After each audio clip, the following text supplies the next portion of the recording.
Welcome to 99 TV. నేను బ్రహ్మనాయుడు. ఇకపోతే ఆంధ్రప్రదేశ్ రాజకీయాల్లో ఈ కూటమి పార్టీలకు సంబంధించి బీటలు వారేటువంటి అంశాలు రెండు. ఒకటి, పిఠాపురం వర్మ గారికి ఇస్తానన్నటువంటి పదవి ఇవ్వకపోవటం. 2, నాగబాబు గారికి మంత్రివర్గంలో చోటు కల్పిస్తామన్నది కల్పించలేకపోవటం. ఈ రెండు అంశాలు ఆయా పార్టీని, రెండు పార్టీల యొక్క ఐక్యతని డ్యామేజ్ చేస్తున్నమాట వాస్తవం. దీన్ని ఆసరాగా చేసుకొని ప్రతిపక్ష వైఎస్ఆర్ కాంగ్రెస్ పార్టీ అగ్నికి ఆద్యం పోస్తున్నట్టు ఈ రెండు అంశాలు పదే రెచ్చగొడతా ఉన్నారు. ఏ విధంగా? ఫస్ట్ నాగబాబు గారి ఎపిసోడ్ చూద్దాం. నాగబాబు గారు అంటే ఎవరు? పవన్ కళ్యాణ్ గారు అన్నయ్య, చిరంజీవి గారి తమ్ముడు, మెగా బ్రదర్. మరి జనసేన పార్టీలో పవన్ కళ్యాణ్ గారు తర్వాత నాదిల మనోహర్ గారు ఉన్నారు అనుకుందాం. ఆయన తర్వాత స్థానమైన నాగబాబు గారిది, అందులో డౌటే లేదు.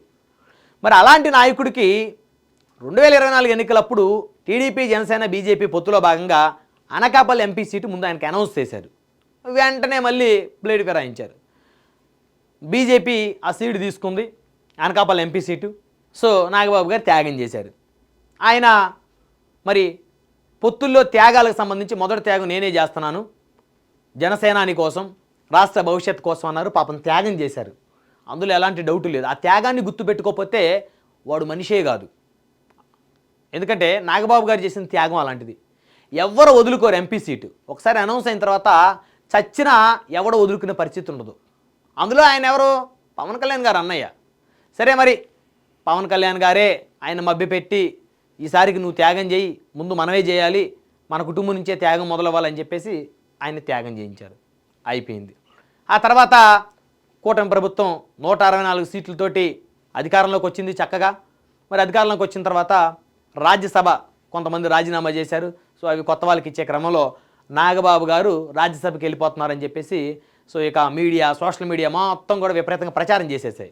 అందరు నిజమేని అనుకున్నారు. అరే, జనసేన పార్టీ తరపు నుంచి ఇప్పటివరకు మరి రాజ్యసభ లేడు కదా, నాగబాబు గారికి రాజ్యసభ ఇస్తే పెద్దల సభలో కూడా మరి మన మెగా కుటుంబానికి సంబంధించి ఒక రిప్రజెంటేషన్, జనసేన సంబంధించి ఒక రిప్రజెంటేషన్ ఉంటుంది కదా అని అందరూ ఆశించారు.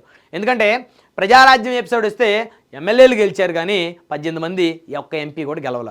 ఆ తర్వాత ప్రజారాజ్యాన్ని కాంగ్రెస్లో విలీనం తర్వాత చిరంజీవి గారు కాంగ్రెస్ పార్టీ తరపు నుంచి రాజ్యసభ తీసుకున్నారు. తర్వాత ఆయన సెంట్రల్ మినిస్టర్ అయ్యారు. అదొక ఎపిసోడ్. అయితే ఇప్పుడు జనసేన నుంచి మరి 21 మంది ఎమ్మెల్యేలు గెలిచారు, 2 ఎంపీలు గెలిచారు. కానీ రాజ్యసభలో ఎవరు లేరు అనేటువంటి ఒక అసంతృప్తి జనసేనకు ఉంది. సో కాబట్టి నాగబాబు గారు అయితే బాగుంటుంది. సో అన్నదమ్ములు 2 స్టేట్లు ఎందుకు, ఒక ఆయన సెంటర్లో ఉంటే, నాగబాబు గారు సెంటర్లో ఉంటే మరి జనసేన పార్టీ మరి పెరగడానికి ఎక్కువ అవకాశం ఉంటుందని చెప్పేసి అందరూ ఆశపడ్డారు. ఆశించిన విధంగా జరగలేదు అలాగా. సో రాజ్యసభ మరి చంద్రబాబు నాయుడు గారు, పవన్ కళ్యాణ్ గారు, మోదీ గారు మరి వాళ్ళు ఏం మాట్లాడుకున్నారో తెలియదు కానీ నాగబాబు గారికి రాజ్యసభ ఇవ్వలేదు, వేరే వాళ్ళకి ఇచ్చారు. ఆ క్రమంలో భాగంగా చంద్రబాబు నాయుడు గారు ఒక లెటర్ రిలీజ్ చేశారు. ఎందుకంటే అప్పుడు జన సైనికులు పూర్తి అసంతృప్తిలో ఉన్నారు. ఇదేంటిది, అనకాపల్లి ఎంపీ సీట్ నాగబాబు గారు త్యాగం చేశారు, రాజ్యసభ ఇస్తామన్నారు, ఇవ్వలేదు, జనసేనకు అన్యాయం జరుగుతుందని చెప్పేసి జన సైనికులు కాస్త ఆగ్రహ ఆవేశాలతోటి సోషల్ మీడియాలో ఊగిపోయారు. సో దీన్ని గమనించినటువంటి తెలుగుదేశం అధిష్టానం చాలా తెలివిగా మరి నాగబాబు గారిని మంత్రివర్గంలో తీసుకుంటామని చెప్పేసి ఒక లెటర్ రిలీజ్ చేశారు. అది పవన్ కళ్యాణ్ గారితో చర్చించి రిలీజ్ చేశారా, చర్చించకుండా రిలీజ్ చేశారా అనేది ఇప్పటికీ ప్రశ్నార్థకం. సరే, ఏదేమైనప్పటికీ కూడా అప్పుడు జన సైనికుల ఆగ్రహాన్ని చల్లార్చారు. సో చల్లార్చిన తర్వాత నాగబాబు గారికి మంత్రి పదవిలోకి తీసుకుంటారని చెప్పేసి అందరూ అనుకున్నారు. సరే, మంత్రివర్గంలో తీసుకున్నప్పుడు ఇమీడియట్గా తీసుకుంటారేమో. తీసుకున్న తర్వాత ఎవరైనా సరే మంత్రివర్గంలోకి ఒక వ్యక్తిని తీసుకున్న తర్వాత 6 నెలల్లో ఆయన చట్టసభలో ఉండాలి, ఎమ్మెల్యేగా కానీ ఎమ్మెల్సీగా కానీ రాష్ట్ర మంత్రివర్గంలో తీసుకుంటే.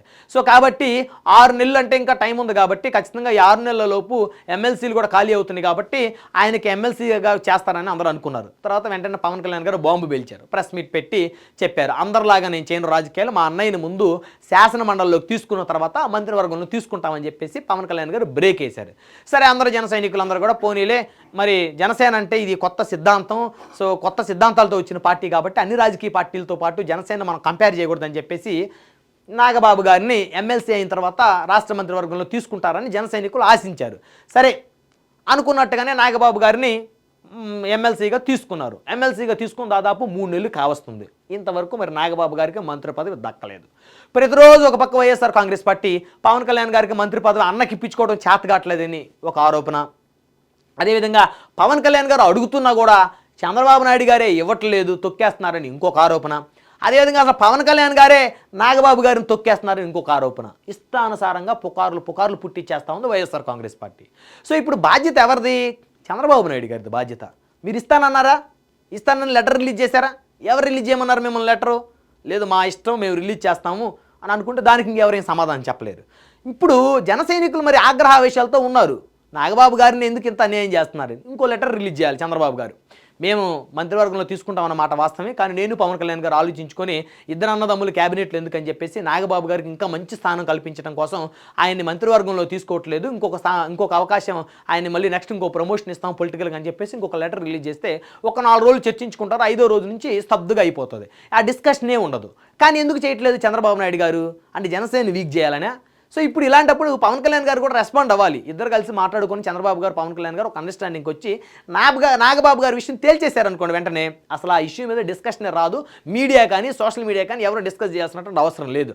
అదొక ఎపిసోడ్. నాగబాబు గారి ఎపిసోడ్ పక్కన పెడదాం. ఇప్పుడు వర్మ గారి ఎపిసోడ్కి వద్దాం. పిఠాపురం వర్మ గారు, ఎస్విఎస్ఎన్ వర్మ గారు 2009 ఎన్నికల్లో మొట్టమొదటిసారి ఆయన పిఠాపురం నుంచి పోటీ చేసి తెలుగుదేశం పార్టీ అభ్యర్థిగా, అప్పుడు ప్రజారాజ్యం పార్టీ అభ్యర్థి వంగా గీత గారి చేతిలో ఒక 1000 ఓట్ల తక్కువ తేడాతో ఓటమి చెందారు ఆయన. ఆ తర్వాత 2014 ఎన్నికల్లో ఇండిపెండెంట్ అభ్యర్థిగా పోటీ చేశారు. తెలుగుదేశం కూడా ఆయనకు మద్దతు ఇచ్చింది, ఆయనకు సానుభూతి ఉంది. పిలిస్తే పలికే నాయకుడు ఆయన. ఇక్కడ ఎస్విఎస్ఎన్ వర్మ గారి గురించి కొన్ని వాక్యాలు చెప్పుకోవాల్సిన అవసరం ఉంది.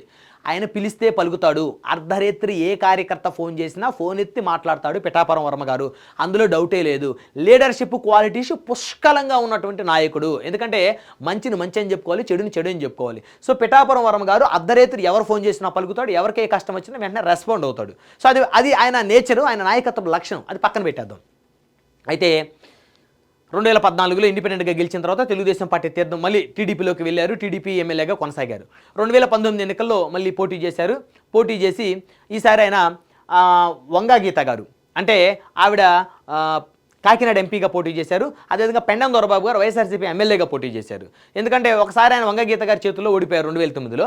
2019లోకి వచ్చేసరికి పెండం దొరబాబు గారి చేతుల్లో ఓటమి చెందారు టీడీపీ అభ్యర్థిగా. అంటే 2009, 2019 2 ఎన్నికల్లో తెలుగుదేశం పార్టీ అభ్యర్థిగా ఓడిపోయారు. 2014లో ఇండిపెండెంట్ అభ్యర్థిగా గెలిచి టీడీపీలోకి వెళ్ళారు. సో అది ఆయన ప్రొఫైల్ టీడీపీలో. 2024 ఎన్నికలకు వచ్చేసరికి పవన్ కళ్యాణ్ గారు అక్కడ పోటీ చేయాలని చెప్పేసి అనుకున్నారు. సో పాపం వర్మ గారి త్యాగం చేసిన మాట వాస్తవం. అదే గనక జనసేన అధినేత పవన్ కళ్యాణ్ గారు పిఠాపురం కాకుండా వేరే నియోజకవర్గం కనుక పోటీ చేసినట్టయితే పిఠాపురంలో ఖచ్చితంగా వర్మ గారికే తెలుగుదేశం పార్టీ సీట్ ఇచ్చేది. ఆయన అధికార పార్టీ ఎమ్మెల్యేగా గెలిచేవాడు. ఈ రోజు ఖచ్చితంగా ఆయన కూడా అసెంబ్లీలో ఉండేవాడు. ఆ రోజు ఏం చెప్పారు చంద్రబాబు నాయుడు గారు? వర్మ గారిని ఎవరికైనా అసంతృప్తి ఉంటుంది. ఎందుకంటే మరి తనకేదో ఒక హామీ ఇవ్వాలి కదా. తాను పార్టీ కోసం కష్టపడ్డాడు. 2009 నుంచి 2024 వరకు కూడా పార్టీని కనిపెట్టుకొని ఉన్నాడు. తెలుగుదేశం పార్టీకి ఆయనే దిక్కు పిఠాపురం నియోజకవర్గంలో. ఈ రోజు కూడా పిఠాపురంలో టీడీపీ అంటే ఎస్విఎస్ఎన్ వర్మ గారు, అందులో డౌట్ లేదు. కనిపెట్టుకుని ఉన్నాడు కాబట్టి మరి ఆయనకు కూడా హామీ ఇవ్వాల్సిన అవసరం, బాధ్యత ఉంది. కాబట్టి చంద్రబాబు నాయుడు గారు ఆయన పక్కన పెట్టుకుని వర్మ గారిని ఎమ్మెల్సీగా తీసుకుంటాము, ఇంకా ప్రమోషన్ ఇస్తామన్నారు. అంటే ఏంటి? మంత్రివర్గంలో తీసుకుంటాము అని చెప్పకనే చెప్పారు చంద్రబాబు నాయుడు గారు. అఫ్కోర్స్ ఆయన మాట మీద కొన్ని సందర్భాల్లో నిలబడారు అనుకోండి అనేటువంటి అభిప్రాయం ప్రజల్లో ఉంది. అది పక్కన పెడితే ఆయనైతే చెప్పారు. మరి అయిపోయింది. తర్వాత పవన్ కళ్యాణ్ గారు కూడా పిఠాపురం వర్మ గారిని ఒక సందర్భంలో నా గెలుపు మీ చేతుల్లో పెడుతున్నాను, మీ బాధ్యత అని చెప్పేసి ఆయన కూడా ఒక సందర్భంలో అన్నారు. అఫ్కోర్స్ ఒక వేవ్ అనేది వచ్చిన తర్వాత ఎస్విఎస్ఎన్ వర్మ గారు పిఠాపురంలో పవన్ కళ్యాణ్ గారికి సపోర్టు చేయకుండా వ్యతిరేకంగా వైసీపీలోకి వెళ్ళినా, వ్యతిరేకంగా చేసిన 70,000 మెజార్టీ వచ్చిన పవన్ కళ్యాణ్ గారి మెజార్టీ ఒక 30,000 తగ్గుతుందేమో. 40,000 మెజార్టీతో అయినా పవన్ కళ్యాణ్ గారు గెలిచేవారు. ఇది ఫ్యాక్ట్. దీన్ని ఎవరు కాదనలేరు. నా వల్లే వర్మ గారు గెలిచానని చెప్పేసి అయితే బహిరంగంగా ఆయన ఎక్కడ అనలేదు. ఒకవేళ అనుకుంటే ఖచ్చితంగా అది పొరపాటే. సో ఆ అంశాన్ని నాగబాబు గారు ప్రస్తావించిన పరిస్థితి ఉంది. సరే, అవన్నీ పక్కన పెడదాం. ఎందుకంటే నాయకులకు ఈగో ఫీలింగ్స్ ఉంటాయి కాబట్టి. ఏదేమైనప్పుడు కూడా వర్మ గారు త్యాగం చేసినటువంటి మాట వాస్తవం. ఆయన సీటు త్యాగం చేశారు. ఎందుకంటే పొత్తులో ఎవరైనా త్యాగం చేయాలి. మరి జనసేన మిగతా స్థానాల్లో త్యాగం చేసింది. కేవలం 21 స్థానాలు తీసుకుంది, మిగతా స్థానాలని వారు త్యాగం చేశారు. కాబట్టి టీడీపీ కూడా కొన్ని స్థానాలు వీళ్ళు త్యాగం చేయాల్సిన పరిస్థితి. సో కాబట్టి ఈ త్యాగం అనే అంశం పక్కన పెడితే వర్మ గారిని ఇప్పుడు సంవత్సరం అయిపోయింది. ఆయనకి ఇస్తానన్నటువంటి ఎమ్మెల్సీ పదవి ఆయనకి ఇవ్వాల్సినటువంటి బాధ్యత ఉంది. సో 2026లో 27లో ఖాళీ అయ్యేటువంటి ఎమ్మెల్సీకి సంబంధించి వర్మ గారిని కూడా చంద్రబాబు నాయుడు గారు పిలిపించుకొని ఎమ్మెల్సీ ఇచ్చి మీరు నియోజకవర్గంలో టీడీపీ క్యాడర్తో మీరు టచ్లో ఉండండి, దానికి ఎలాంటి తప్పులేదు. కానీ అక్కడ మీరు ఒక గ్రూప్, ప్రభుత్వంలో గ్రూప్ క్రియేట్ చేయాలంటున్న ఆలోచన ఉంటే అది మానుకోండి అని చెప్పేసి ఈయనకి చెప్పాల్సిన బాధ్యత చంద్రబాబు గారికి ఉంది. ఈయన కూడా ఏంటంటే ప్రస్తుతానికి అక్కడ, ఎందుకంటే అక్కడ ఉంది ఎవరు? సాక్షాత్తు పవన్ కళ్యాణ్ గారు ఆ నియోజకవర్గానికి, పిఠాపురం నియోజకవర్గానికి ఆయన ప్రాతినిధ్యం వహిస్తున్నాడు. సో వేరే జనసేన నాయకుడు అయితే ఖచ్చితంగా ఆయన కూడా ఒక గ్రూప్ను మెయింటైన్ చేయొచ్చు, రాజకీయాల్లో తప్పులేదు. కానీ ఇప్పుడు ఈయన పిఠాపురం నియోజకవర్గంలో సొంతంగా కనుక గ్రూప్ నడిపితే వైఎస్ఆర్ కాంగ్రెస్ పార్టీ అగ్నికి ఆద్యం పోసినట్టు చూసారా? పిఠాపురం వర్మ గారు కావాలని ఆయన చంద్రబాబు నాయుడు గారు ఎంకరేజ్ చేస్తున్నారు, పిఠాపురంలో చిలికి తెస్తారని చెప్పేసి వాళ్ళు ప్రచారం చేసేటువంటి అవకాశం ఉంది, అవసరం ఉంది, పరిస్థితి ఉంది. కాబట్టి ఎస్విఎస్ఎన్ వర్మ గారు చాలా తెలివిగా ఎమ్మెల్సీ తీసుకొని చాలా తెలివిగా వ్యవహరించాల్సిన బాధ్యత ఆయనకు ఉంది, ఆ పరిస్థితి ఆయనకు ఉంది ప్రస్తుతం. కాబట్టి చంద్రబాబు నాయుడు గారు కూడా వర్మ గారిని నాంచడం అనేది కరెక్ట్ కాదు. మీరు ఇస్తారన్నటువంటి పదవి ఇవ్వండి. ఎందుకంటే చంద్రబాబు నాయుడు గారి మీద మొదటి నుంచి ఉన్నటువంటి ఆరోపణ ఏంటంటే చంద్రబాబు నాయుడు గారు మాట మీద నిలబడ్డు, ఆయన చెప్పాడంటే చేయడు అంతే. ఎందుకంటే ఆయన ఒక మాట చెప్పాడంటే అది ఖచ్చితంగా చేయకపోతే ఆయన చెప్తాడని నానుడి ప్రజల్లో ఉంది. కాబట్టి నాగబాబు గారికి మంత్రి పదవి ఇస్తామని లెటర్ రిలీజ్ చేశారు. ఇవ్వండి మంత్రి పదవి, ఇవ్వకపోతే ఇవ్వమని ఇంకో లెటర్ రిలీజ్ చేయండి. ఈ కన్ఫ్యూజన్కి మీరు ఒక ఫుల్ స్టాప్ పెట్టకపోతే ఈ కూటమి ఐక్యత అనేది ఖచ్చితంగా దెబ్బతింటుంది.